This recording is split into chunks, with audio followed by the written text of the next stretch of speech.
Salam, xoş gördük əziz şagirdlər. Bugün sizlərlə səriştə əsaslı tapşırıqların həllini öyrənəcək. Əvvəlki illərdə beynəlxalq qiymətləndirmədə istifadə olunmuş tapşırığa baxaq. Fuji dağına dırmanma.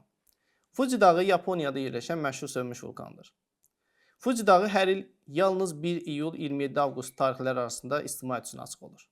Bu müddət ərzində təxminən 200 min nəfər Fuji dağına dırmanır. Sual. Deyir, orta hesabla hər gün təxminən neçə nəfər Fuji dağına dırmanır? Bu suala cavab vermək üçün ilk növbədə biz bilməliyik ki, 1 iyul 27 avqust tarixləri arasında, demək 1 iyul 27 avqust tarixləri arasında neçə gün var? Məlum məsələdir, burada iyul ayı bütöv olacaq, avqust ayı isə 27 gün. Onda iyul ayının 31 gündən ibarət olduğunu bilirik. Avqust ayının da 27 günü əlavə etsək 31 gün üzərinə, bu da bizə 58 gün verəcək.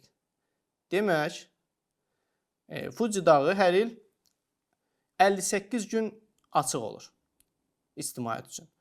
Onda biz bu müddət ərzində deyir, təxminən 200 min nəfər Fuji dağına dırmanırsa, orta hesabla bir günə nə qədər nəfər düşür? Bir günə neçə nəfər düşür?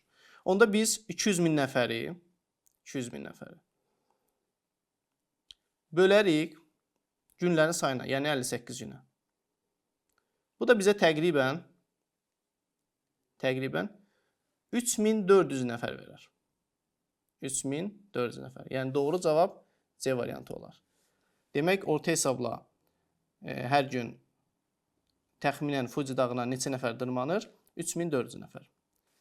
Belə əziz şagirdlər, bununla da sualımız sona yetdi. Sağ olun, gələn görüşlərdək.